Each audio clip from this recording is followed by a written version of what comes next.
Still Ariana. scheduled. There we go. Hi. Good morning, Kyle. Good morning, Ann. How are you?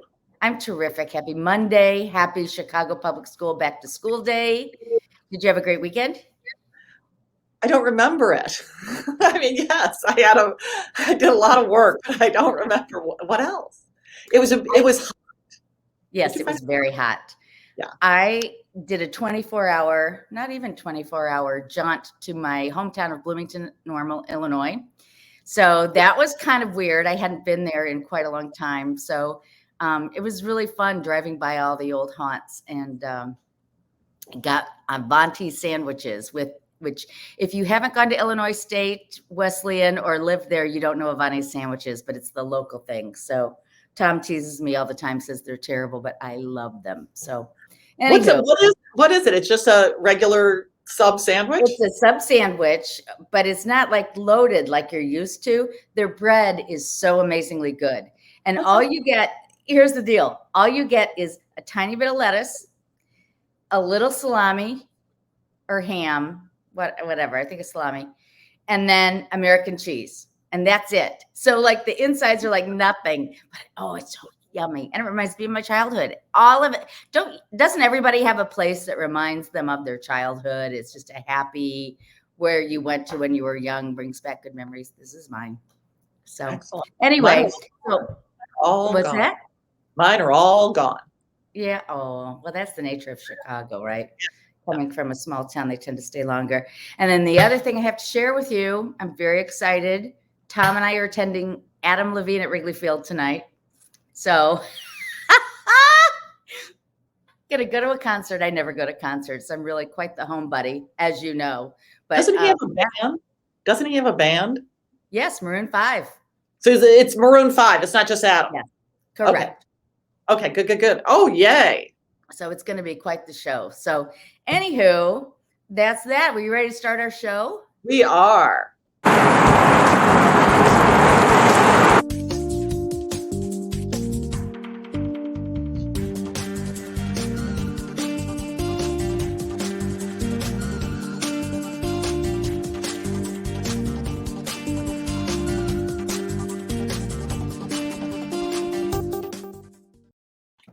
All right. Good morning, everybody. My name is Ann Rossley. I'm here with my dear friend and colleague, Kyle Harvey. We both work for Baird Warner in the Gold Coast. We specialize in selling condos, single-family homes in the downtown Chicago area. And we love to talk every week about what's really going on in Chicago real estate. Good morning, Kyle. Good morning, Ann. How are you? Very fine. Thank you. Very glad to be here today. Oh, yes, we've got our mugs, and this is a double T for me. So you're going to see me switch mugs shortly. Today, we are talking about statistics as always. Then we're going to talk about one of my listings that we are going to talk to you about that needs to sell. And there are a lot of reasons why it should sell. Then we're going to talk about where the market is headed. What's going on with the market, where we're going, what our predictions are for the fall and winter months. And then we're going to end up talking about some really remarkable luxury one-bedroom condominiums. So that's where we're at. Anything else Kyle? No, let's start with stats. All righty. So with that, I'm going to share my screen. And here we go. Oops. And of course, sorry, didn't mean to spin y'all out there. I was going through it before we went online. All right, let's get rid of our names. Yes, ma'am. So we can see. I love my producer. There we go. Yeah. Okay, so look at this. This is the lakefront neighborhoods. Again, South Loop to Edgewater, lakefront, and then just west. Look at single family prices. Wow. Yeah, the median sales price, and this is rolling 6 months. Okay. So it's not an up and down thing, but $1,250,000 versus 1 year ago, it was $1,037.5. That's a 20% increase in price in 1 year in single family homes. That has everything to do with how few properties there are available. Absolutely. And the need for people to get into single family homes, low interest rates, right? Mhm. COVID, people want to be out of condos in a good way. And yeah, isn't that insane? Just not enough So property. to your point on supply, Mhm. there's not even a month's supply of homes on the market right now for single family homes. It is insane. There aren't enough. And typical economics, when you don't have enough, prices go up. Yep. All right, closed sales. Now this says July, but this is really a year-to-date number. This is the number of single-family homes in the North Chicago Township, Mhm. which, as you recall, that's from the river to Fullerton, Lake Michigan to the river on the west. So year-to-date through July, 4,177 homes have closed versus 2,426 last year versus 2,895. So we're up 72% versus 2020. The number is actually up 34% versus 2019. So those are houses and condos. No, that's just houses. We'll do 40, condos 40, later. 40 wait, go back. In just that area, we have 4,100 homes. Yeah. These are just single family homes. Yes. Wow. Okay. Now it's year to date. It's not 1 month. It's That's 7 still months worth of closings. wow that there are that It many is wow. closed. Absolutely. Okay. And then look at this. This is Lakeview. North Chicago. Yeah. Or excuse me, Lakeview. 4,033. And that is up 63% versus previous year. Wow. All right. Condos. Now we're back to the lakefront neighborhood, that whole area. And this is median sales price. Again, 6-month rolling. We don't see the big shoot up in condos. Not a surprise because, condos are just chugging along. Wait. They're still pretty high over 2018, 2019. Yes. Yeah. Yes. Yeah. Well, 360 here in 2019 versus they were at 400. Yeah. Yeah. Yeah, that's good. It's not the dramatic, and well, I guess one would say it is pretty dramatic. And remember, 10%, call it. Yeah. Yeah. It's a nice amount. Yeah, you were right. Thanks for calling me out. That's right. I don't have my calculator in front of me, but call it 10%. Again, month supply of homes, way down, around 1 month supply of the condos. Number of closed sales, 3,500 in North Chicago, up 69% versus 2020, up 38.7% versus 2019.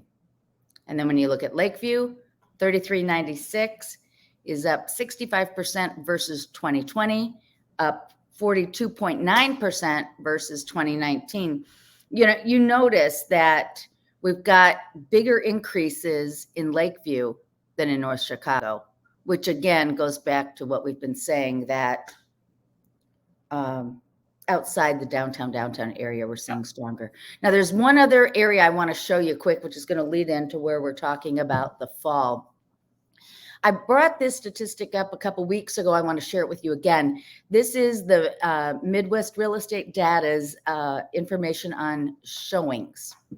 And they keep track of showings. Every year is zeroed out on this graph on the first week of January. So whatever the first week of January is, you're going to see how it plots out for the remainder of the year.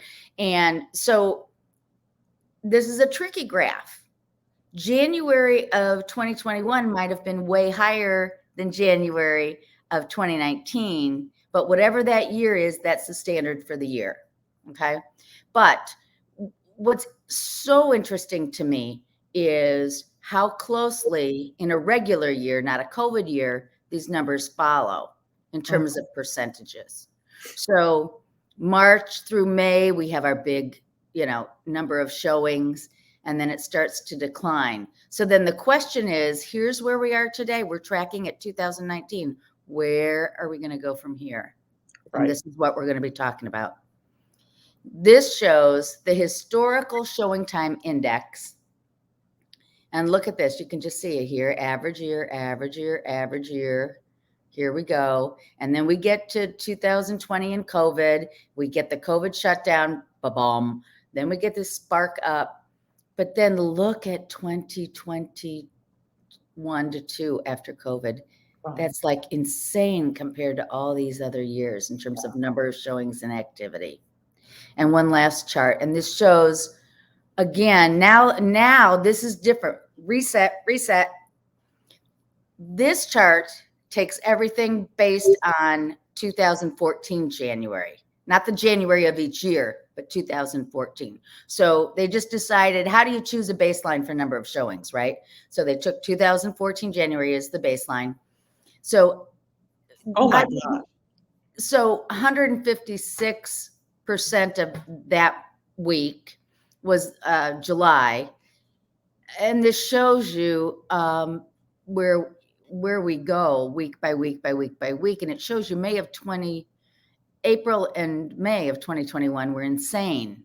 241 and 200 index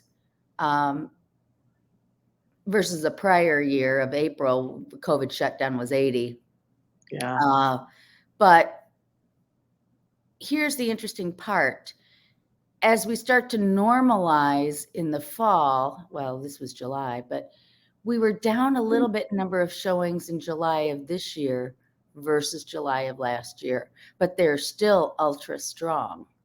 So again, the question is, as we go look at last year, was 153, 141, 134. Where are we going to be this year? So that's what we're going to be talking about. Yeah. Well, shall we jump right into it? Yeah, let's do it. Okay, so I'm going to share. I think so, anyway. Share screen. Oh, the sun is coming in my window all of a sudden. Ooh, let me shift a little here. No, shift this way. Which way am I shifting? There we go. Oof. Did that work? That's better. You got to accept the share. Oh, okay. I was too interested in how I looked on camera. Sorry about that. Okay, so where is this market going? Mortgage rates. They're historically low right now, and we've got a couple graphs to show that. So we're asking, where are they going, and how is the low rate going to impact this already really hot demand? So first of all, looking back over time, this decade by decade shows you how the high twos, low threes that we're currently experiencing right now, percentage rates, high twos, low 3% rates, look, comparatively speaking, to decades in the past. Again, historically low. Yeah, my first condo that Tom and I bought, I don't remember what my first house and condo were, but with Tom, I remember it was 10.5% interest rate. I mean, my gosh. Yeah. And we didn't think that was crazy. No, exactly.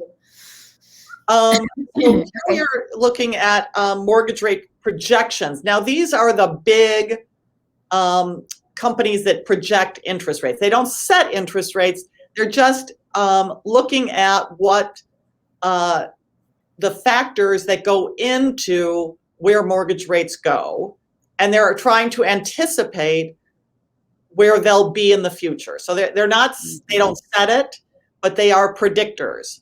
Yes. And it looks here that the consensus for the third quarter of this year, which is July, August, and September, is 3.1%. And that's about where. That is where we are, yeah. That's right where we are. Depends on what you're doing. I'm looking at, I spoke to one of our mortgage brokers, and 3.125 is what they can get for a lot of properties. So they're right on it. And then you'll note that for next quarter, October, November, December, it's a modest increase, but it's an increase. Right. And then again, for the next 3 quarters, modest increases, but still extraordinarily low. Right. So, let's go back. What do you think, Anne, that's going to do for this hot market? Well, I think we're going to see a continued good fall. I can't predict that it's going to be as hot as we saw in the spring, However, Wait, somebody climbed in here. For God's sake. Did the cat come in? Rufus wants to. No, it's Nico. It's Nico. Sorry, everybody. I think it's going to be a strong fall. I think first-time buyers will continue to be good. I think that as the near north and loop moderate in terms of inventory, we're going to see better activity there. And I think that, it's not going to be as crazy as before, but I think it's still going to outpace 2019. I think it's going to be a ridiculously wonderful fall. And I would highly encourage, we've seen the condos go up a bit in price, but that increase, if you take it over a 10-year period, is a moderate increase. This is not a bubble. As the economist said to us at the luxury summit, everybody's still concerned about where the stock market is, and is that, and my husband, who sells municipal bonds, they're low. You don't want to put your money in that because you get no return. The real place to invest your money is in real estate right now. So with these low interest rates, with money being so cheap, investors are jumping in, first-time buyers are jumping in, millennials are leading the charge, and I think it's going to be a really great fall. I think so too, especially as people, start to get back to work. They get more confident that they're going to continue to have income, that that we get our handle on a bit more of this pandemic, that kids are back in school. I think there's going to become a confidence that is going to make people buy. Now, one of the things, I took a buyer out, and remember, this is all anecdotal, but I took a buyer out this week and showed him a bunch of really great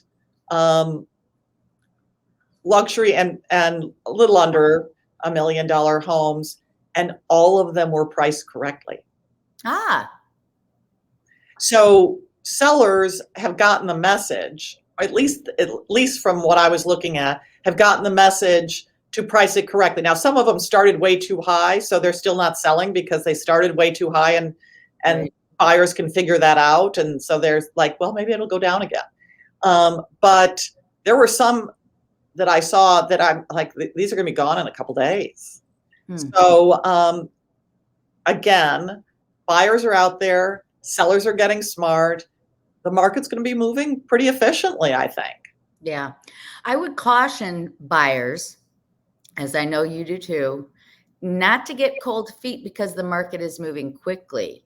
It should bolster your confidence that other people are feeling confident and strongly about the real estate market.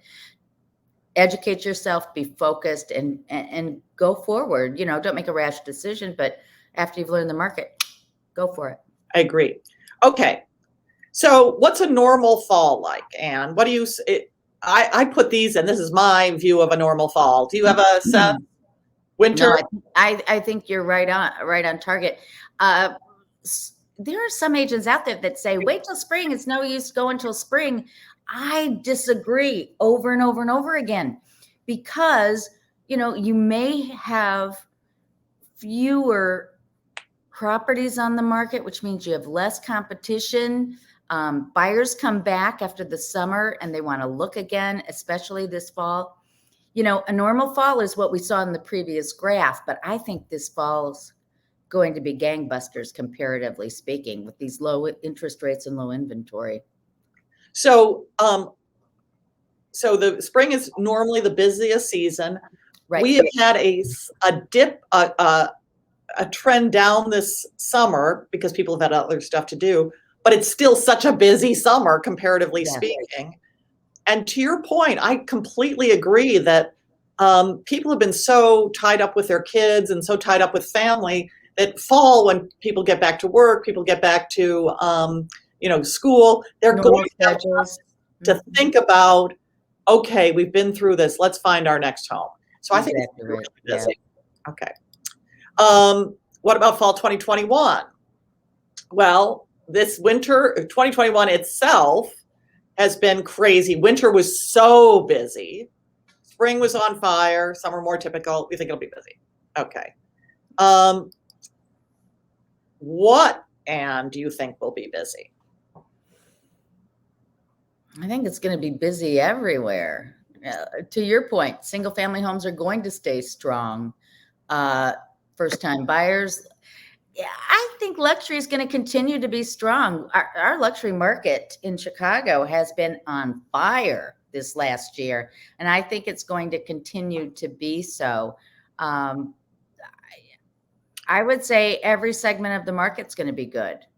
You know? The reason I sort of held back on luxury is part of, I think, why luxury is so strong is there's almost nothing left to buy.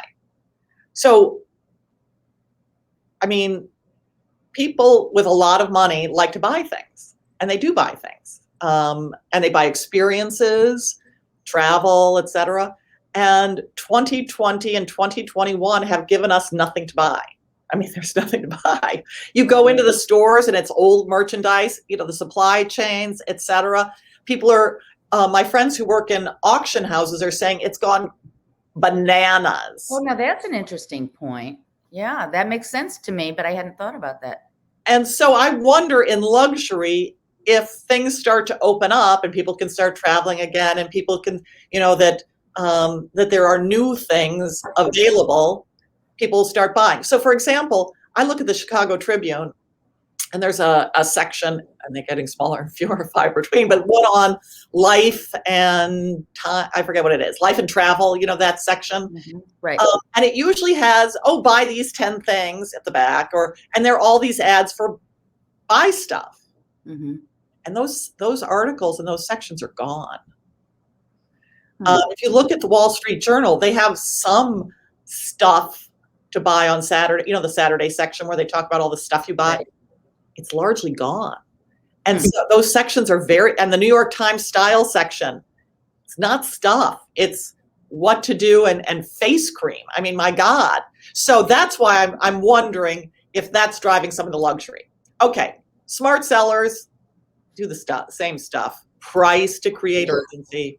Right. I don't care how strong the market is. You cannot you can't make a silk purse out of a sow's ear. You have to price it accordingly, right? Absolutely. So, yeah. And make it easy for the buyer to fall in love. I saw a bunch of units, and I gave the feedback to the brokers who were like, "Amen, sister." They had no vignette, so you'd come into a home and none of it made sense, but it was the way the sellers wanted to live. Right. And the answer is you're not helping. You got to make the buyers see, like, oh, I could live like this. Sellers, right. Smart buyers, again. Get your pre-approval. Well, you know, here's where I think the opportunity is. The opportunity is in ugly. You know, when we first started looking, it was all about location and bones. Yeah. And some of these buyers are wrapped up with how pretty it looks. And I think the buy opportunity is for those properties that need to look nice. All right. So you show us about your listing. Okay, so 425 Wellington is a 2-bedroom, 2-bath, 1,200 square feet. Now, if you're not familiar with Chicago, 425 Wellington's 3000 North. 425 is 3 doors off of Sheridan Road, which means 1.5 blocks from Lincoln Park. Okay, it's 2 blocks, make it 3.5 blocks south of Belmont and the express buses. And you're also 2 blocks, block and a half to Broadway and all the great nightlife and restaurants over there. So here's my situation. And I thought this was going to sell in the first weekend. It didn't. And I think maybe it's because it's end of August, we put it on. But somebody's going to buy it soon. And I think the reason it's not selling is I have a tenant in there. So it's not like magazine quality, but it's nice. And my tenants have done a lovely job of, you know, making it presentable. There is not in-unit laundry, and it's a 1950s building that does not allow in-unit laundry. Now, that said, some old vintages, like when I was first selling in real estate, you have to walk outside down the back staircase to get to the basement to do laundry. That's not the case in this building. Only 5 units, and you go down the front stairs to a garden level to do laundry, and it's free because the 5 owners own the washer and dryer. So, it's really easy. So that said, it shouldn't get in your way for a property that's $320,000 with 2 big bedrooms, parking included in that location. Parking alone is worth it. I know. So, okay. So look at these numbers. Here are 3 scenarios from one of my lenders, my go-to lender, Diane Pyshos, and she put this little thing together at list price. So if you only go in with 5% down on a 30-year fixed with an interest rate of 2.99 APR, blah, blah, blah, over 30 years. Okay. Your mortgage is $1,280. Property taxes and insurance would be estimated at $341.75. Mortgage insurance, because you're under 20%, would be $88.67. Homeowners, $362, gives you a monthly payment of $2,072. Now that seems pretty reasonable, right? How about the fact that the tenants were paying $2,400 a month? Yeah. So look at the difference in rent versus own on this property. Even at that, even with 5% down. Yeah. Absolutely. It's a no-brainer. It is an absolute no-brainer. And my sellers are landlords. They wouldn't be selling this cash cow if it weren't for the fact that they moved to Oregon and they just don't want to be long-distance landlords, which I get. So I'm saying it, people, and this would require $25,000, almost $26,000 to close, but with all the items, but some of that can be gifted, and there are all kinds of things that you can do, borrow off an IRA. So sometimes you can even fold the closing costs into the loan if you if the offer includes a closing cost credit. Very good point, Kyle. Absolutely. You could get a $10,000 or so credit from the seller if your offer price is high enough and it makes sense with interest rates being so low. The other thing about this is it's an investor-friendly building. There's no rent cap. There's no, rule that says you cannot buy it and rent it out immediately. So holy smokes, what a wonderful opportunity. We need to get the word out. If you know anybody out there in TV land who have somebody interested in making an investment, this is a great property. So give me a call. Sounds great. Well, we're coming right up against our half-hour mark. Do we have to do 1 or 2 quick luxury 1-bedrooms? I'd love to see them. Sure. Let's look at our luxury 1-bedrooms. All right, people. So this comes out of me just wondering how, because we never look at 1-bedrooms, what's available. So quickly, 340 East Randolph. Love it. Beautiful building with crazy views of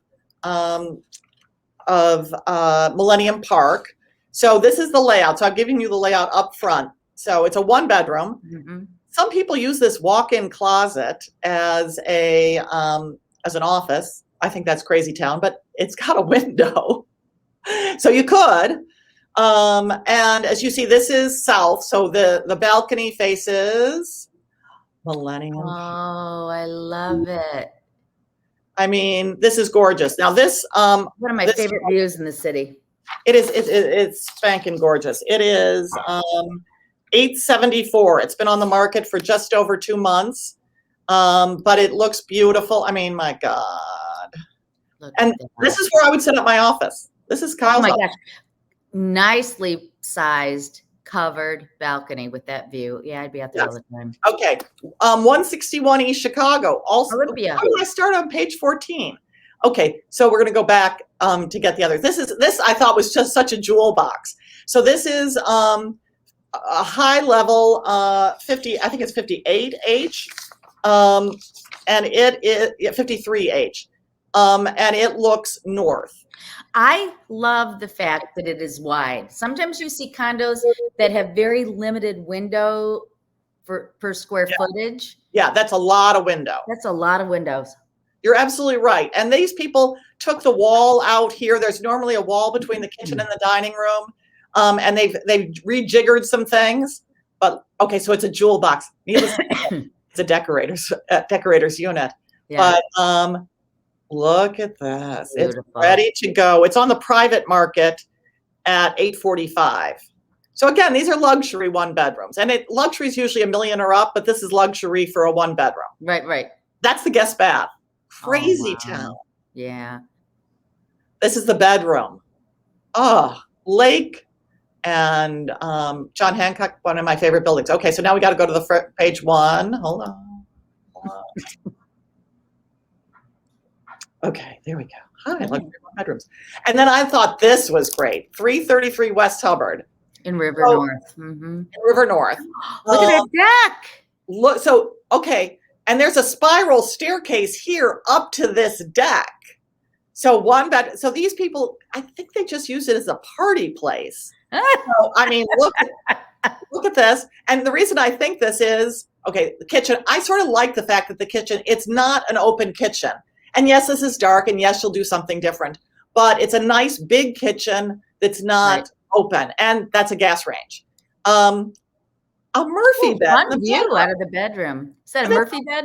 That's a Murphy bed. Oh, it is a party palace. Yeah. But that is your deck. Wow.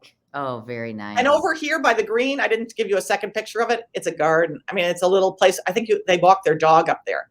This is your balcony outside where you have your coffee. Oh, very nice. Look at that pretty city view. Look at it. It's fantastic. And that's a great location. Yeah. That's all I got. Oh, I love them. Love, love, love. All right. This is great. Good to see you this week. First day of school after Labor Day, things are going to get hopping again. So anybody, if you're thinking about buying, thinking about selling, give us a call. Please subscribe to our YouTube pages and our Facebook pages so you can see all of our episodes every week. And you got to get started. It's time to go. Right. Thanks, everybody. Bye. See you next week.